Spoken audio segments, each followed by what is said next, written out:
Y como sé que estáis deseando escucharlo a él y no a mí, no me extenderé mucho, pero sí que me gustaría presentarlo como es debido. Es astrónomo y profesor en el Cooperstown Graduate Program, perdón si no lo he pronunciado bien, en el estado de Nueva York. Y además de docente, es divulgador. Y su objetivo principal es resaltar la importancia de los museos para llevar la ciencia a las comunidades más desatendidas y desfavorecidas, como hospitales o pueblos recónditos, donde realiza actividades, exhibiciones, etc. También ha trabajado como astrónomo en el campo de la cosmología, estudiando las líneas de absorción de objetos cuasiestelares, con los datos obtenidos del telescopio espacial Hubble, nada más y nada menos. Por último, cabe destacar que ha ejercido durante 12 años como responsable de actividades educativas en el Miramont Cuchaespacio de la Ciencia, ahora Museo Ciencia Eureka, de San Sebastián, y el Museo de la Ciencia y el Cosmos de Tenerife. Bueno, no sé vosotros, pero yo, sin conocerle aún, ya admiro todo lo que ha hecho, así que, bueno, no me entretengo más, así que démosle un fuerte aplauso a Eric Stengler y la realidad y ficción de los robots, amenaza o esperanza para la humanidad.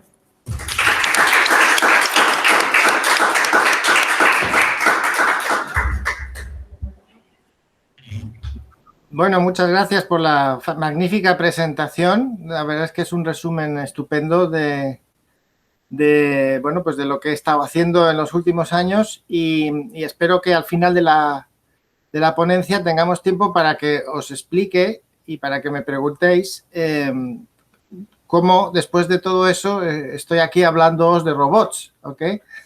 Porque evidentemente pues la astrofísica, los museos y la divulgación en sí misma pues no han tenido mucha relación con robots en principio, pero luego os explicaré cómo uno pues al final acaba haciendo cosas tan dispares como estas. Pero bueno, vamos a empezar con la presentación propiamente dicha. Yo en algunos momentos intentaré preguntaros cosas para que me digáis vuestras opiniones, así que espero que haya manera de que, aunque no os pueda ver en el momento que estoy presentando, por lo menos podáis decir algo o por lo menos transmitirle a alguien que tenga el micrófono vuestras respuestas de una manera ágil para que no nos entretengamos demasiado. Bueno, ahora es cuando yo iba a presentar la pantalla, efectivamente. Entonces, vamos allá. Esto y esto.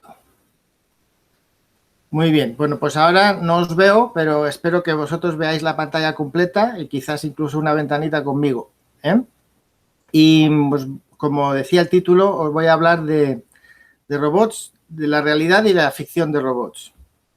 Y bueno, pues para empezar la conversación, pues iba a preguntaros precisamente a ver qué robots os suenan, tanto de la ficción como de la realidad, y a ver si tenéis alguna preferencia, algún robot favorito por ahí. ¿Hay manera de que alguno diga algo? Yo no veo nada, así que... Pero, Eric, no podemos ver tu presentación. Estoy intentando aquí a verlo. A ver, un momento. Ahora la vemos. Bueno, pues si no habéis visto la primera pantalla, esta era. Y ahora vamos a lo que se estaba diciendo. Entonces, a ver, venga, disparar ahí algunos nombres de robots que os suenen. Sí, venir aquí o no sé si bueno, preguntar desde allí, igual se oye bien. Bueno, ¿qué robot conoces? Sí, repite o acércate. Bueno, que alguien repita al lado del micro, ya está. R2D2. R2D2, sí. ¿Qué más? ¿Qué más? Sí. Sí, si lo decís en voz alta se oye bien. Terminator. Terminator, muy bien, muy bien. Vamos bien, vamos bien. Robocop. Robocop, también muy bien. Vale, y de la realidad, del mundo real, ¿alguno que os suene, que os ha llamado la atención? Pues no sé si tienen nombre, pero los que hacen los coches. Sí, muy bien, muy bien. Esos los brazos robóticos de las fábricas de coches, ¿no? El que sirve cervezas en un bar de por ahí de Málaga, el perro ese sin cabeza. Muy bien, muy bien. Bueno, os voy a enseñar una selección, los que yo he juntado aquí simplemente para introducir la ponencia. Mira, pues no puse R2D2 porque pensé que siendo tan jóvenes estaríais más centrados en este. Pero bueno, ahí tenéis unos cuantos. El de Terminator, evidentemente. Luego el tercero es el de Interstellar, la película Interstellar, que como veis pues es un robot de una forma menos antropomórfica, menos parecida a un humano, y en el otro extremo está esta robot de una serie que se llamaba Humans, que no sé cómo la traducirían en español, pero una serie británica que, bueno, pues los robots eran indistinguibles de los seres humanos, ¿no? Y en la realidad, bueno, pues uno puede pensar que la ficción exagera las cosas y que la realidad es distinta, pero en la realidad tenemos, no sé si os suenan estos robots de Boston Dynamics, y si no los habéis visto, os recomiendo que los busquéis por YouTube porque son espectaculares las cosas que pueden hacer los robots de esta empresa, Boston Dynamics. Están estos robots que se hicieron famosos porque son capaces de jugar un partido de fútbol. Está, bueno, no tenía yo el del bar, pero tengo una cosa pues a nivel del bar, que es la famosa aspiradora automática o robótica. Y luego, pues también tenemos en la realidad robots que se parecen mucho a seres humanos, ¿no? Pues tenemos ahí toda una variedad de robots.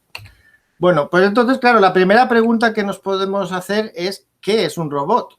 Porque, claro, habéis mencionado los de las fábricas, pero bueno, también en los hospitales hay pues brazos robóticos que operan a seres humanos y que los manejan los médicos a distancia y que les permite hacer unos movimientos muy precisos a escalas muy pequeñas que ellos jamás podrían hacer directamente con las manos.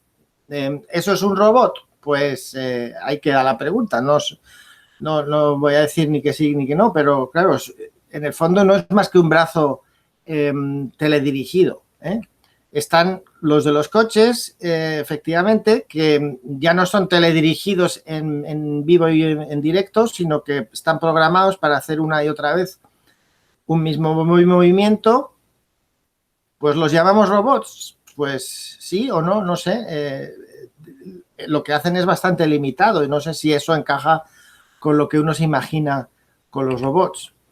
Luego están pues estos otros robots, no sé si alguno habéis tenido estos de pequeños, el robot Sapiens, que se puede programar y luego, bueno, pues es capaz de hacer ciertos movimientos, bailar y hacer ciertas cosas. Y es programable, o sea, ese mando que tiene ahí pues es bastante complejo y se puede hacer que haya movimientos programados. Luego hay robots totalmente distintos, por ejemplo, este robot submarino que se utiliza para operaciones de rescate, pues también se considera un robot. Bueno, pues robot. Y luego, pues efectivamente existen robots que se parecen sospechosamente a seres humanos, pero que efectivamente son robots. Esto es uno real, por ejemplo. Bueno, pues entonces está ahí la pregunta siempre en pie, pues ¿qué es un robot? ¿Qué características tiene que tener un robot para que lo llamemos robot? ¿Tiene que ser parecido a un ser humano? Pues parece que no. ¿Tiene que tener cierta autonomía? Pues quizás eso sí, y entonces en ese caso el brazo robótico de los cirujanos pues no encajaría. ¿Tiene que tener capacidad de aprender? Pues si tiene que tener capacidad de aprender, pues entonces muchos los dejaríamos de lado también. Así que, bueno, lo que quiero decir con esto es que la definición del robot no está tan clara ni siquiera para los que se dedican a ello. Pero bueno, todos tenemos una idea general de lo que puede ser un robot. ¿Y qué problemas pueden acarrear los robots en el mundo real? Bueno, pues aquí es donde os voy a enseñar elementos de la vida real y de la ficción en los que vemos pues cómo pues, la ficción muchas veces se ha adelantado a la realidad o por lo menos ha reflejado temores que existen en la sociedad acerca de la proliferación de robots. Y un argumento que se utiliza muchas veces es, bueno, pues que nos van a quitar todos los empleos, ¿eh? En la película de Yo Robot del 2004, pues ya se veían robots haciendo tareas pues que ahora las hacen seres humanos. En esta imagen veis a un robot paseando perros, bueno, pues eso ahora lo hacen personas, pero también en esa misma película, pues de hecho al comienzo de la película se ve pues cómo la paquetería es entregada por robots que llegan a la puerta, tocan, son robots como ese que está paseando a los perros, pero dedicado a repartir paquetería. En el mundo real todavía no hemos llegado a eso, pero no andamos muy lejos. No sé si sabéis, os acordáis que Amazon propuso, incluso hasta cierto punto puso en marcha la entrega por drones de paquetería. Pero bueno, eso creo que no ha tenido mucho éxito, pues por muchos problemas logísticos que ha llevado consigo. Pero lo que sí es verdad es que los almacenes de Amazon y de empresas similares, pues ya casi no hay personas. Estos objetos naranjas son los robots que van a la estantería correspondiente a sacar el paquete que toca para hacer el siguiente envío. Y como veis, aquí prácticamente yo no veo ninguna persona. Alguna habrá por ahí, pero no hay. Entonces, bueno, en cierta medida, pues es verdad lo de que nos van a quitar empleos. Lo que pasa que en el debate que suele sacar este tema a relucir, bueno, pues también está el hecho de que quitan unos empleos, pero generan otros. O sea que, bueno, no está tan clara la cosa como para decir que los robots son malos porque nos quitan empleos. Pero bueno, hay otros aspectos mucho más interesantes y también relacionados con la ficción. Por ejemplo, bueno, pues decir que un coche sin conductor pues se puede considerar un robot también. Y entonces, bueno, pues tiene que tener cierta inteligencia artificial y cierta capacidad de decisión autónoma. Y bueno, pues entonces, pues por ejemplo, en esta noticia que tenéis aquí, bueno, pues había un coche sin conductor, un Uber, que atropelló a una persona. Y entonces, bueno, pues se suscita la cuestión, el debate de cuando pasa algo así, ¿quién es el responsable? No sé, el responsable legal, el responsable civil, el responsable penal, si hay delitos en juego. Pues no está claro y se está generando toda una rama del derecho pues para estudiar quién es el culpable o quién es el responsable. Ese es el pues no está claro y se está generando toda una rama del derecho pues para estudiar quién es el culpable o quién es el responsable. ¿Es el dueño? ¿Es el fabricante? ¿Es el usuario? Bueno, pues no está claro y eso, bueno, pues ha generado también un montón de debate. Y no solo en cuestiones de accidentes. Por ejemplo, en la guerra ya se usa un montón de elementos totalmente automatizados que llevan consigo problemas serios porque, por un lado, pues diluyen la responsabilidad, que es de lo que estamos hablando aquí, diluyen la sensación de ser una persona concreta la que ha apretado el gatillo o la que ha soltado la bomba, como la decisión la hace el dron o lo hace esa inteligencia artificial que maneja remotamente el misil, pues nadie, ¿no? Todo el mundo se lava las manos y yo no he sido, ¿no? Y bueno, pues todos esos problemas que acarrea eso, pues también pues se vieron en una película del 2015 que se llama Espías desde el cielo, que representa muy bien pues toda la problemática de la toma de decisiones y de quién es responsable y quién se siente responsable, porque aunque no lo sean, pues hay gente involucrada en el proceso y bueno, pues eso afecta a las personas y a su salud mental también, ¿no? O sea que el tema de la responsabilidad legal es interesante también. Luego hay otro que no se suele hablar mucho, pero que es muy serio también, y es que los robots, pues como elementos de nuestra vida cotidiana, pues pueden generar apego, y no hace falta que se parezcan mucho a un ser humano.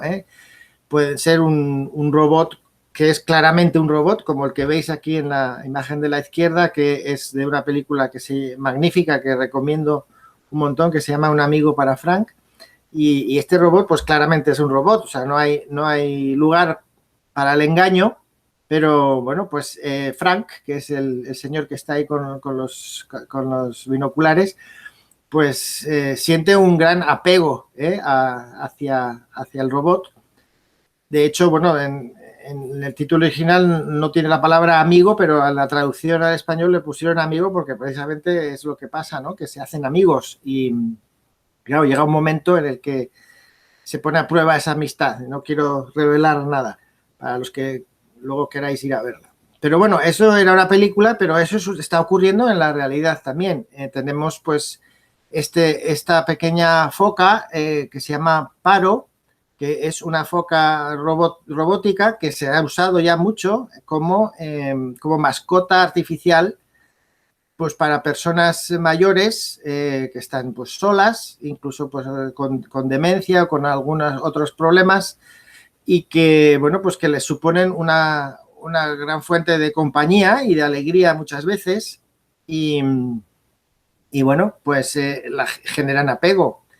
Y me diréis, ¿y cuál es el problema con todo esto? Bueno, pues el problema es que, a ver si mucha gente se hace la pregunta de si está bien, si es legítimo que permitamos que la gente se sienta, ¿no?, apegada a seres artificiales casi como si fueran seres vivos, ya sea sabiendo que lo son o no. Si encima no saben que son seres vivos, como puede ocurrir con muchos enfermos de Alzheimer o de demencia senil, pues entonces se añade un elemento de engaño además. Pero dejando al margen la cuestión del engaño, ese apego pues puede ser un problema, puede ser un problema, a pesar de los beneficios que claramente trae consigo los robots en estas funciones. Han solucionado un montón de problemas y han hecho que mucha gente pues se sienta acompañada cuando habría estado sola, pero generan esas cuestiones también éticas y morales de si es legítimo permitir que seres humanos sientan apego hacia lo que en el fondo son máquinas, ¿no? Y como decía, bueno, pues está el elemento del engaño, ¿no? Es decir, si encima se hace pasar por ser vivo lo que realmente es un robot, pues entonces se añade otra capa de problema ético y moral que, fijaros, que ya en una película de 2002 pues ya salió, es una película que se llama Simone, en el que pues el protagonista genera un ser artificial para una campaña publicitaria y hay un elemento de engaño pues porque toda la gente cree que existe de verdad y como se convierte en una figura pública conocida y exitosa, pues todo el mundo quiere conocerla y bueno, pues eso también acarrea ciertos problemas pues, que se exploran en esta película. Y en el mundo real, pues también tenemos esto. Evidentemente no a ese nivel, pero muchas veces tenemos servicios técnicos o servicios de atención al consumidor en el que podemos pensar que estamos hablando con una persona y en el fondo no es más que un chatbot o un programa que es capaz de responder de una manera que a muchos puede hacerles creer que es una persona. Creo que por ahora todavía siempre acabamos dándonos cuenta cuando no lo es, pero la capacidad, la inteligencia artificial está ahí. Y bueno, pues es un problema con el que nos vamos a encontrar y bueno, si no hay ningún conflicto, pues no pasa nada. Pero claro, en el momento que haya un conflicto de intereses, que haya alguna irregularidad, entonces ya surgen las cuestiones de, bueno, hubo engaño, hubo ¿no?, problemas legales, problemas morales de responsabilidad, etcétera, ¿no? Bueno, luego tenemos,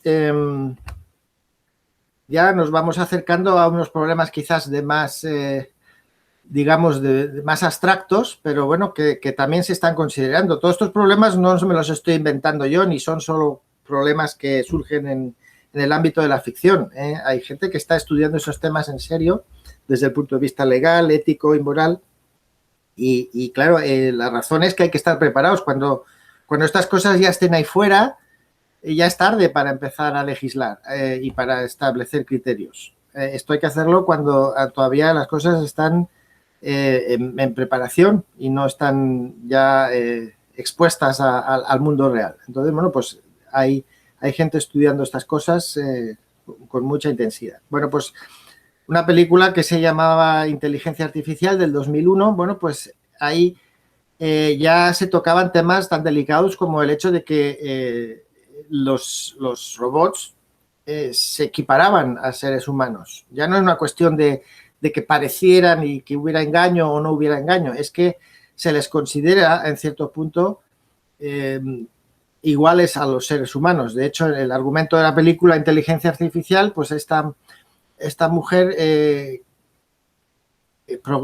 recibe al niño como sabiendo que es un robot, pero con la capacidad de generar ese apego del que hablábamos, una relación de filial con su madre, de manera que le servía como sustituto de un hijo y claro, ya con el aspecto totalmente humano y generada los aspectos emocionales equivalentes a un ser humano, bueno, pues ya ¿qué lo distingue de un ser humano, ¿no? Está la gran pregunta de dónde acaba un ser humano y dónde empieza un robot cuando las cosas ya son tan indistinguibles.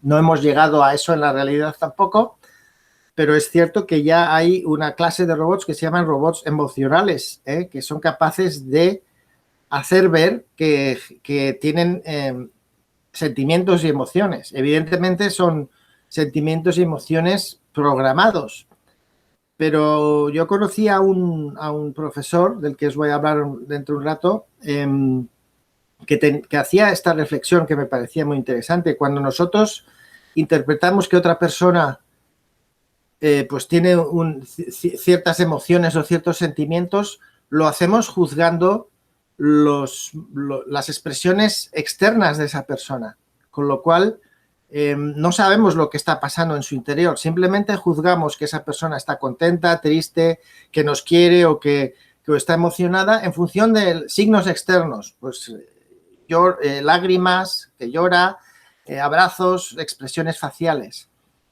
Si conseguimos que un robot reaccione de esa manera en las situaciones adecuadas, y también lo juzgaríamos solo por las expresiones externas sin entrar a la cuestión de qué está pasando en su interior, entonces, ¿qué diferencia hay entre un ser humano y un robot?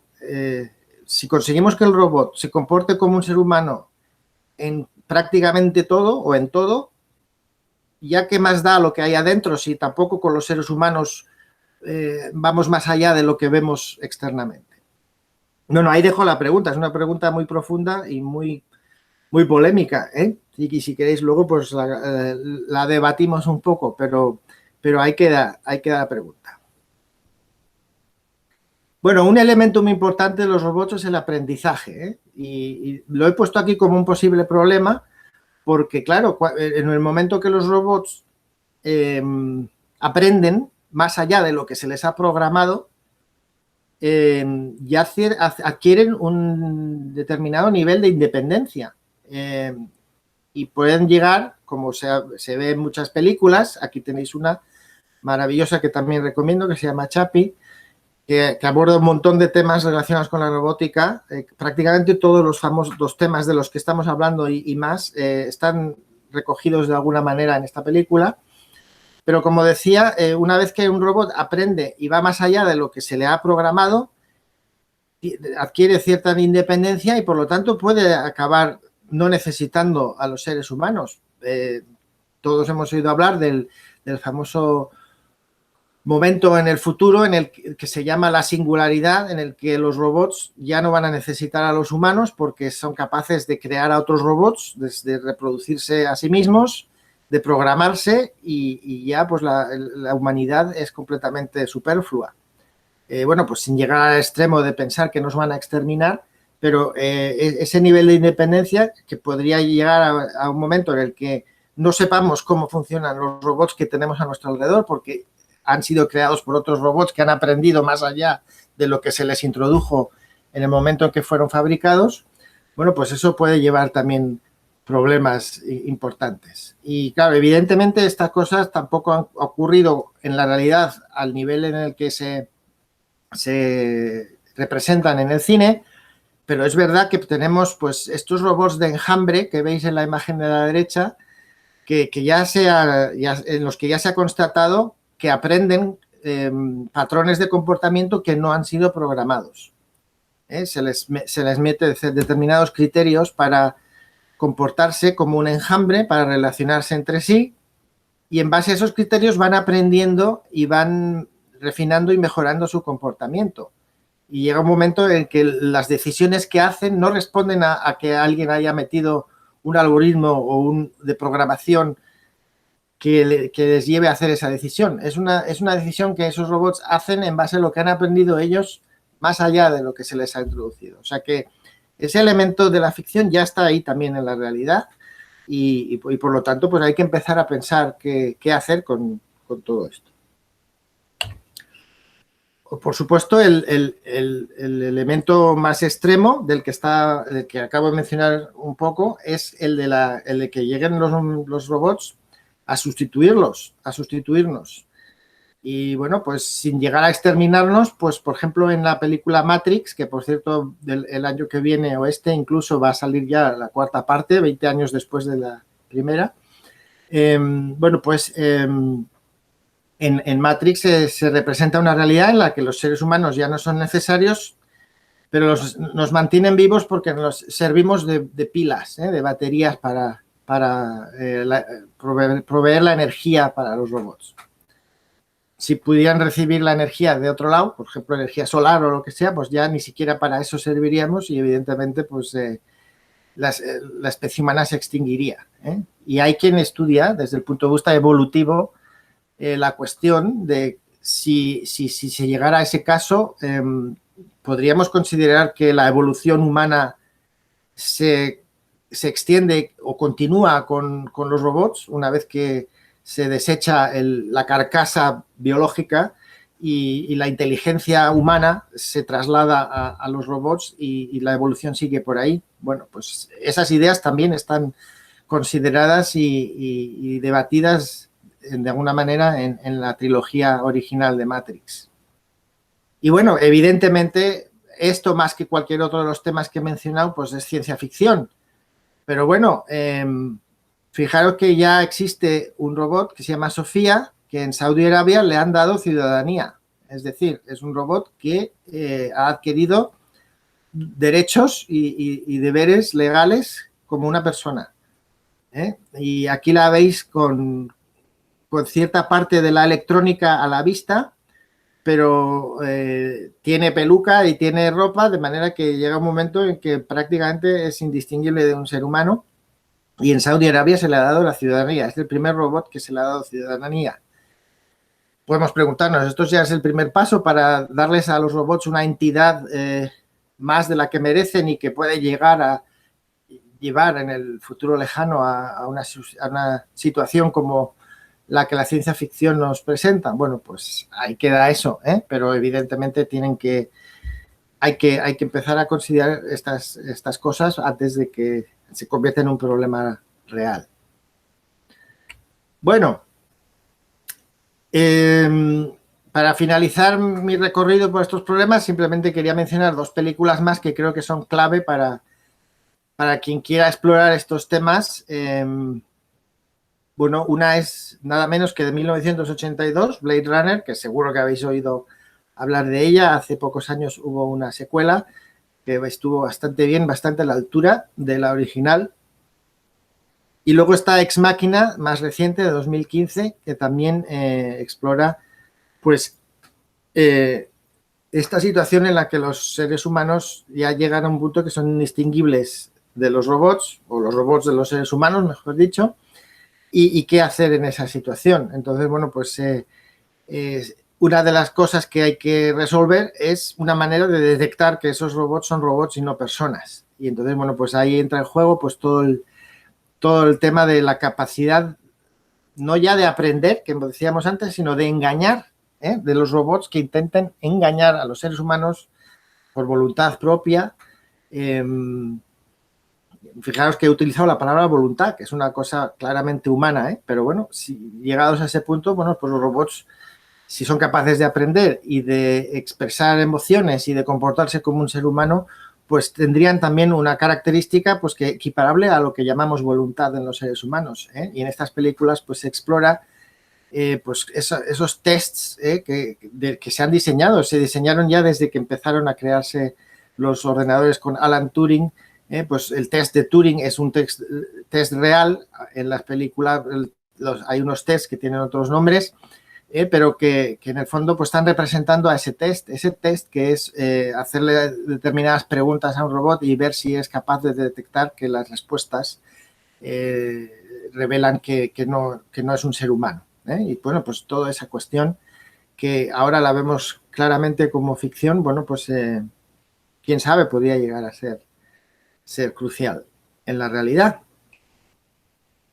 Bueno, habéis visto que he utilizado el cine un montón para ilustrar los problemas que he mencionado y bueno, pues ya para completar un poco la idea, quería comentar, bueno, pues eso, ¿qué papel tiene el cine en todo esto? Bueno, pues evidentemente y primordialmente el cine tiene un papel de entretener, eso no hay que olvidarlo nunca. O sea, la finalidad de un director de cine cuando hace una película es vender entradas, o suscripciones a Netflix o lo que queráis. Pero la intención principal es entretener. Lo que pasa que, igual que ocurre con la música y con la literatura, pues muchas veces unido al entretenimiento va un elemento más social o más reflexivo en el que pues los directores de cine, los que hacen las películas, además quieren meter pues eso, lo que decía, denuncias o reflexiones o preocupaciones que quieren compartir con el resto de la sociedad. Todos hemos visto pues novelas que denuncian realidades injustas, canciones denuncia. Bueno, pues también en el cine, pues muchas veces las películas, incluso las que más aparentemente son de puro entretenimiento, suelen tener un pequeño mensaje, una pequeña denuncia, una pequeña recomendación acerca del tema principal. Las películas que utilizan la robótica, en muchos casos, pues se podrían considerar, por lo tanto, pues como la voz de la sociedad acerca de temas científicos, tecnológicos, en ese diálogo que tanto deseamos desde la divulgación y desde la comunicación de la ciencia, que se establezca entre la ciencia y la sociedad. Hoy en día la divulgación ya no es simplemente contar cosas y presentar qué es lo que está haciendo la ciencia. Se trata mucho más ya de dar a la sociedad la oportunidad de expresar pues lo que opina y lo que le preocupa acerca de esos avances científico-tecnológicos. Y en ese diálogo, pues el cine puede tener un papel muy importante, pues por lo que decía, los que hacen las películas muchas veces incorporan preocupaciones que están ahí en la sociedad y que ellos pues se reflejan en sus películas. Al fin y al cabo, de cara a la ciencia, un director de cine es un miembro más de la sociedad, con lo cual pues está en un lugar perfecto pues para dar salida, dar voz a esas preocupaciones que comparte con el resto de la sociedad. Eso es un papel, pues, bueno, que en el fondo pues ya todo el mundo conocía, porque no es exclusivo de la robótica, es un papel que el cine y cualquier arte ha tenido en el pasado, pues como un elemento para expresar preocupaciones y temas de la sociedad en todos los ámbitos, no solo en la ciencia. Pero en el tema de la robótica, sin embargo, el cine ha adquirido un papel muy curioso que quería contaros, y es que es un campo de experimentación. Para explicaros eso, tengo que contaros que en el tema de la robótica hay una cosa que se llama la paradoja autonomía-seguridad. Y es muy sencillo. Es decir, nadie, ningún gobierno, ninguna institución reguladora va a permitir que un robot sea soltado, entre comillas, en la sociedad sin que se haya probado que es seguro. Pues igual que está ocurriendo con las vacunas y con cualquier otro elemento que pueda afectar a la vida de las personas, no hay nadie, ninguna institución reguladora que vaya a permitir a un laboratorio de robótica soltar un robot en la calle sin que ese laboratorio haya pasado determinadas pruebas y pueda certificar que ese robot no va a hacer daño a nadie, ni física, ni emocionalmente, ni de ninguna manera. Claro, si no puedes soltar el robot en unas circunstancias reales, ¿cómo vas a nunca probar que no puede hacer nada? Es decir, es una paradoja, es un círculo vicioso. Si no lo puedo probar, no lo voy a demostrar que no hace daño, y si no puedo demostrar, no lo puedo probar. Bueno, pues en ese tema, pues resulta que ha habido determinados investigadores que han cogido las películas del cine y las series como una manera de explorar cómo reaccionaría la gente ante un robot en circunstancias reales, porque dan por sentado pues que el que ha hecho la película, el director de cine, ha investigado, ha explorado y está representando de una manera correcta y precisa cómo sería esa interacción de un robot en la sociedad. Evidentemente tiene sus límites, pero en ausencia de otra solución, pues para muchos eso ha sido un campo de experimentación para ver qué pasaría con un robot en sociedad. En esta imagen que veis, pues evidentemente no es un caso de un robot de verdad soltado en la calle, es un robot teledirigido en el que hacen desde donde están teledirigiéndolo, le hacen hacer cosas y quieren ver cómo reacciona la gente. Esa es otra manera de hacerlo, pero esto no es un robot autónomo de verdad interaccionando con la gente. Es una cosa teledirigida y controlada remotamente. Y finalmente, bueno, pues como ya he ido diciendo a lo largo de toda esta charla, existe la necesidad de estudiar y establecer una ética robótica. Y, de hecho, aquí tenéis al profesor Alan Winfield, que es el que os comentaba antes, que decía que cuando ya no se distingue en un ser humano de un robot en sus comportamientos externos, entonces quizás ya simplemente no hay que hacer la diferencia. Bueno, pues en cualquier caso es este profesor de ingeniería y robótica, pues ha sido y es el primer profesor del mundo que tiene una cátedra de ética robótica, y es una persona que ha trabajado un montón en este tema. Ha trabajado también con robots en enjambre, como los que os mostraba, y bueno, yo tuve el honor de estar con él, porque al mismo tiempo que hacía esos trabajos en robótica, pues era el director del grupo de comunicación y de científica de la universidad donde yo trabajaba en el Reino Unido antes de venir aquí a Estados Unidos. Y bueno, pues aprendí mucho de él y fue una maravilla pues explorar todos estos temas, escuchándole hablar de todos estos problemas éticos y morales y legales que surgen, y que, bueno, pues él se ha convertido en un gran defensor de la necesidad de legislar y de crear una ética alrededor de la robótica a tiempo, antes de que los problemas surjan en la realidad. Y bueno, y simplemente para finalizar, pues quería simplemente mostraros que en mi trabajo con él y el grupo que él llevaba, bueno, pues pude conocer lo que los robots son en realidad. Y en realidad, pues, aunque hemos hablado de que la ficción pues toca temas que están muy relacionados con problemas reales, también es verdad que los robots que vemos en las películas no son los robots que existen por ahí. Entonces, los robots de verdad son mucho más simples de lo que nos imaginamos. Incluso esos que os mencionaba antes, incluso esos que son prácticamente idénticos a un ser humano, no nos llevemos a engaño. Hacen una cosa solo. Es decir, el robot que jugaba fútbol solo. Es decir, no le puedes poner a servir copas en el bar porque no sabe, solo sabe jugar a fútbol. Y ese robot que es idéntico a un ser humano, pues está programado precisamente pues para expresar y hacer determinados movimientos y fingir una conversación con alguien, pero no sale de ahí. Es decir, no existe un robot como lo de las películas que es completamente autónomo y que puede hacer lo que quiera cuando quiera. De hecho, cuando se intentan combinar varias tareas en un solo robot, entonces estamos ya ante desafíos que todavía no se han superado del todo. O sea, los robots de verdad son robots como los que veis aquí, que, por ejemplo, en el campo del rescate, la búsqueda y el rescate en accidentes y en situaciones de catástrofes, pues son capaces quizás de hacer dos cosas o tres a la vez, ¿no? Detectar si hay algún superviviente, enviar una señal para localizarlo y quizás hacer que venga otro robot que es capaz de mover a una víctima, ¿no? Y yo he estado en concursos, en competiciones que se hacen para estudiar cómo reaccionan y cómo funcionan estos robots. Y claro, se les crean una especie de entornos artificiales como el que veis abajo en la imagen, que es un diagrama pues, de un hipotético lugar de catástrofe, de desastre.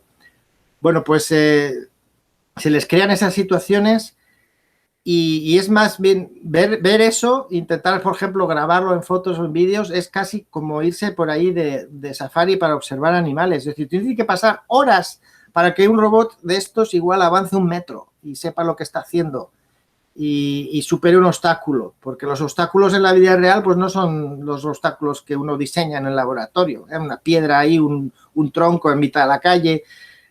Y precisamente para estudiar eso, pues se han creado competiciones internacionales de robótica que a modo de competición hacen avanzar la ciencia y la tecnología de los robots precisamente para ponerles en situaciones reales o lo más reales posibles y hacer que en algún día pues estos robots sean capaces de tener un papel importante en ayudando a las personas, es decir, en situaciones de búsqueda y rescate. Incluso los robots estos de enjambre, pues sirven, por ejemplo, para que en un lugar donde haya muy difícil acceso, pues entren los elementos por separado y luego se junten y crean un robot más grande que es capaz de realizar otro tipo de tarea, por ejemplo, mover a una víctima o quitarle un peso de encima o lo que sea.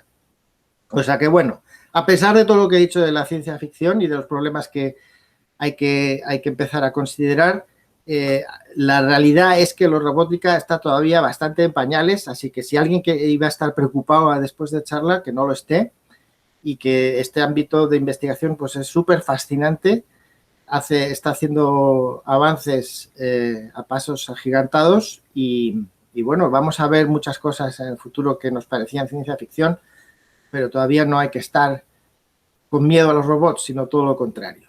Y con eso voy a dejar de compartir la pantalla para veros y para que me hagáis en los últimos minutos que quedan alguna pregunta o algún comentario si queréis. Sí, quieres hacer una pregunta, ¿no? Acércate.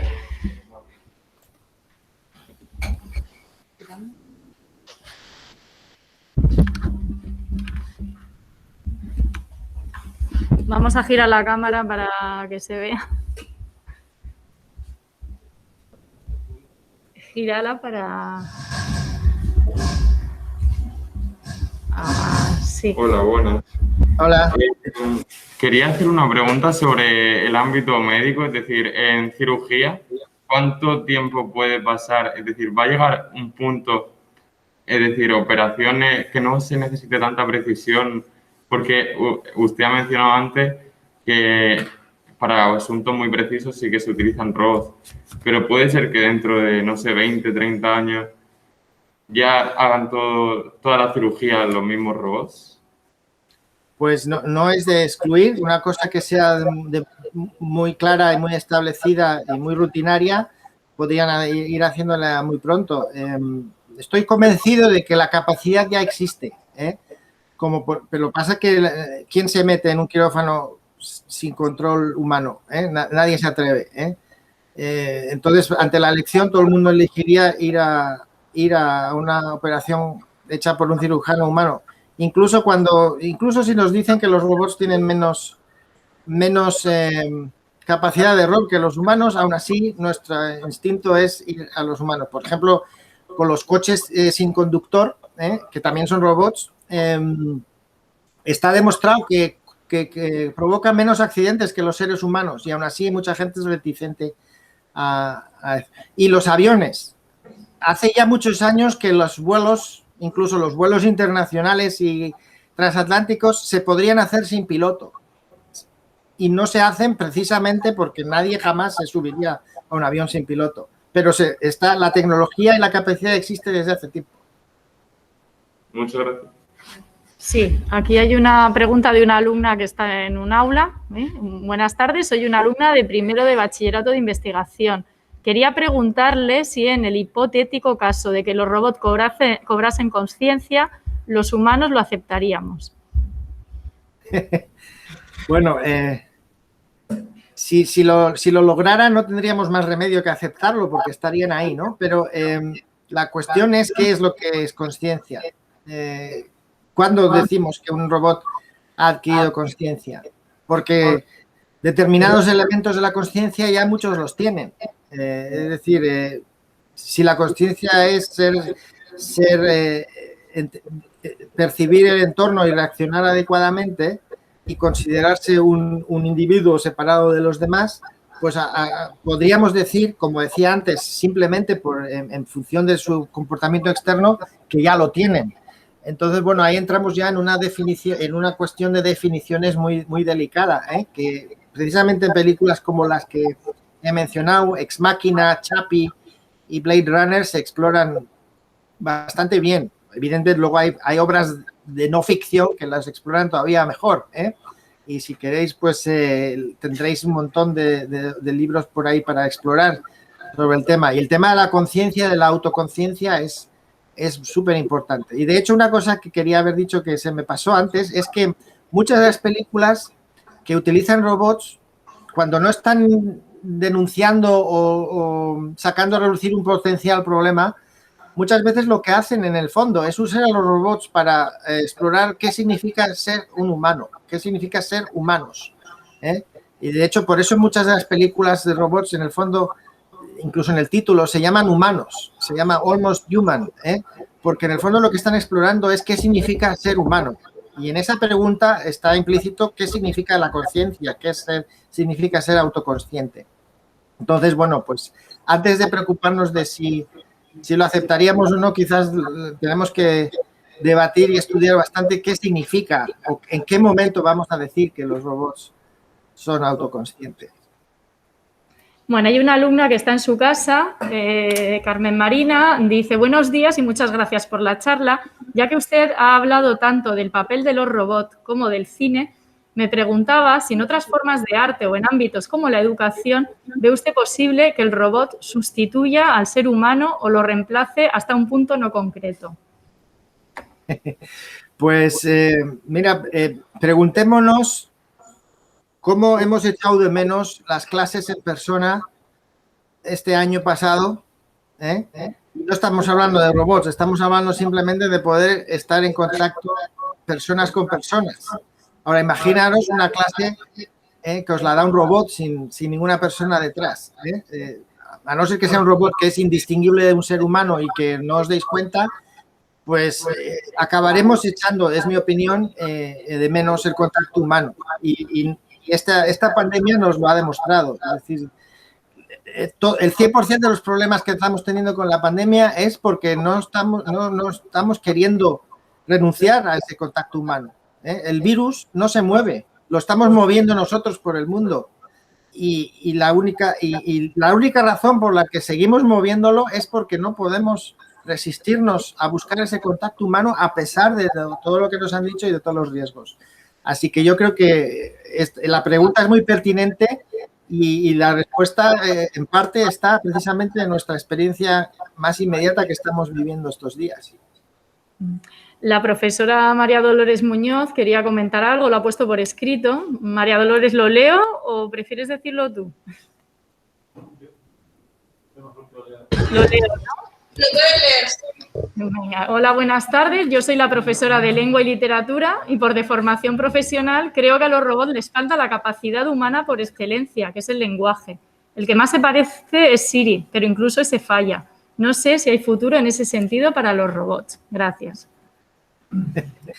Pues es cierto que todos por ejemplo, los traductores automáticos son incapaces de percibir todos los matices, todas las expresiones, los dobles significados de muchas de las expresiones que tenemos los humanos.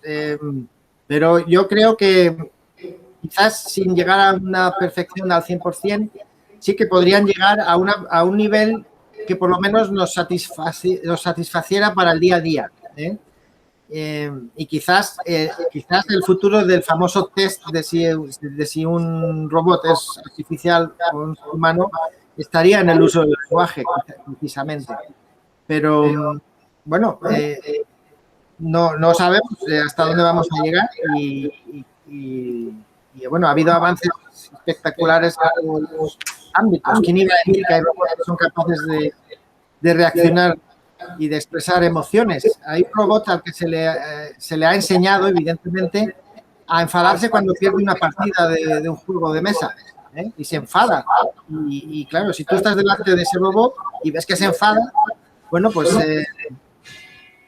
piensas que, bueno, que esos son comportamientos humanos. A ver, podría ocurrir lo mismo llegado a ciertos puntos. sí, 100%. Perdona, Eric, es que me sale un mensaje que está programado el ordenador para que se apague a las 3:30. No sé, una forma de robot también, me imagino. Sí, sí. Entonces, no podemos hacer nada para...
Hola, buenos días. Hola. Hola, mira, es que yo soy el anterior director, ya estoy fuera del instituto. Es que se les ha apagado el ordenador porque está Sí, programado para... Y solo quedas tú activo y yo. No sé si va a estar la directora o la jefa de estudio o si van a arrancar el ordenador. Pero vamos, si no ocurriera, en nombre de ellas te doy las gracias y está muy bien la conferencia. No Bueno, sé si que esperar unos minutillos a ver si arrancan de nuevo. bueno, porque estaba yo intentando darle un Perdona, poco... Eric, que tenemos los ordenadores programados para que se apaguen automáticamente a las 3:30 de la tarde y se ha ido. Bueno, pero estáis ahí, ¿no? Estamos aquí, sí. Bueno, yo no os quiero quitar ya el tiempo, si tenéis que terminar, pero bueno, por lo menos para... Yo encantado de contestar las preguntas que queráis. Berta quería hacer una pregunta, no sé si quiere seguir haciéndola. Sí. Ven aquí, Berta.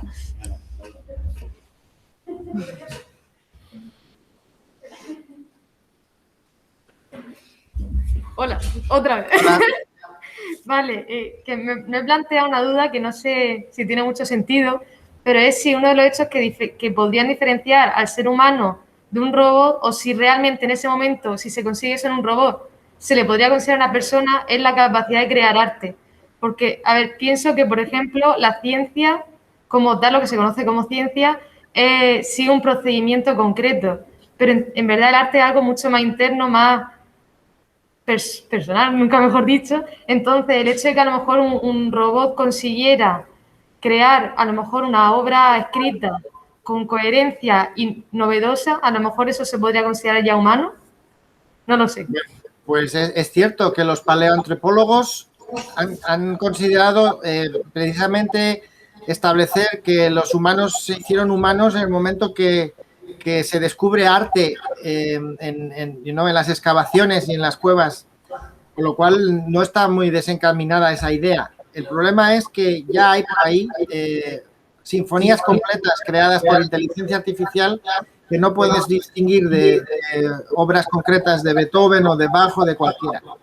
Entonces, aunque parezca que el arte es más creativo y la ciencia es más de seguir determinadas reglas, resulta que también en el arte hay reglas que se pueden seguir y se pueden, por lo menos, si quieres no considerar arte lo que haga esa inteligencia artificial, por lo menos da el pelo.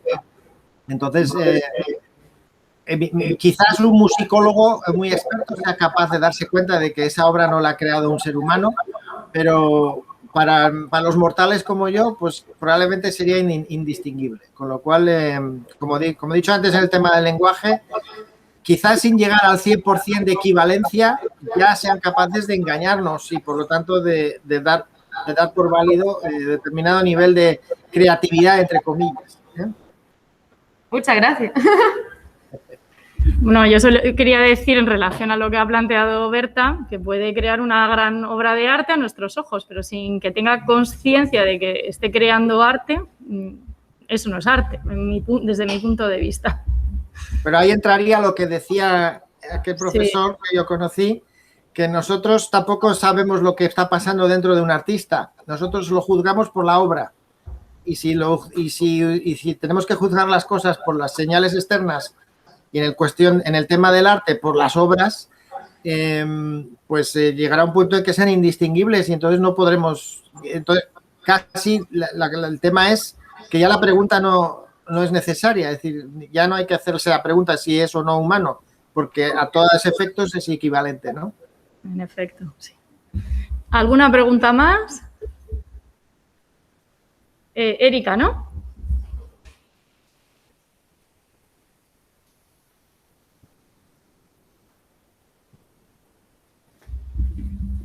Hola, había hablado usted antes de cómo en un futuro a lo mejor, no se sabe hasta qué cierto punto podría extenderse, se podrían crear inteligencias artificiales que imitasen a los humanos hasta un punto que sean indistinguibles. A día de hoy, ¿hasta qué punto se podría crear una inteligencia artificial que simulara un pensamiento abstracto?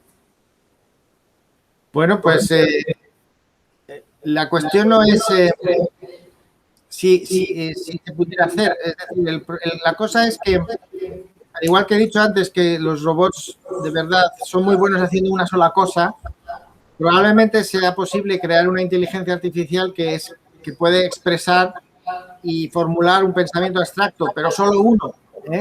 El reto está en crear una inteligencia artificial que sepa hacerlo en todos los ámbitos. Y eso, bueno, pues es una simple cuestión de capacidad del ordenador, con lo cual puede llegar, quizás con la informática cuántica, se puede llegar a un momento en el que los ordenadores sean capaces de hacerlo. Quizás hay que decir de dar el pego, es lo que llevo diciendo varias veces ya. Es decir, una vez que ya dan el pego y a efectos del resto de los humanos son indistinguibles, ya da igual si realmente ha creado una imagen abstracta o un pensamiento abstracto, porque no somos capaces de distinguirlo. Y entonces, llegado a ese punto, quizás ya ni siquiera la pregunta tiene sentido de si son distintos de los humanos, porque si hacen todo igual que los humanos, ¿qué más da lo que hay adentro si lo de dentro no lo juzgamos nunca? Gracias. Muy bien, gracias. Bueno, pues yo creo que damos ya por finalizado. No sé si... Eric, muchísimas gracias. Yo solo quería añadir, porque dejé la pregunta en el aire al principio, cómo una persona que se ha dedicado a la astrofísica y la divulgación acaba hablando de robótica, y simplemente quería comentároslo porque quizás también os abra algunas perspectivas laborales para vosotros en el futuro. Y es que, bueno, pues que muchas veces la dirección en la que acaba uno yendo en la vida, pues no es la que uno tenía prevista, y muchas veces es mejor, Y entonces, bueno, pues una vez que uno entra en el mundo de la divulgación, pues acaba uniéndose a proyectos de muy distinta índole, y por eso pues yo acabé trabajando junto a este profesor Alan Winfield, que ahora es el primer profesor de ética del mundo, de ética robótica, y bueno, pues fue junto a él donde pues aprendí todos estos temas sobre la robótica, de los que no tenía ningún conocimiento anteriormente, más que el que yo pudiera tener como cualquier otra persona a base de leer ciencia ficción y libros de ciencia en general, ¿no? Pero bueno, simplemente quería comentarlo porque, pues, para que estéis siempre abiertos a oportunidades que quizás van más allá de lo que uno tiene previsto o de las opciones que se le presentan a uno inicialmente, Y nada, pues ánimo y a seguir con ese interés por la ciencia y la tecnología. Muchas gracias.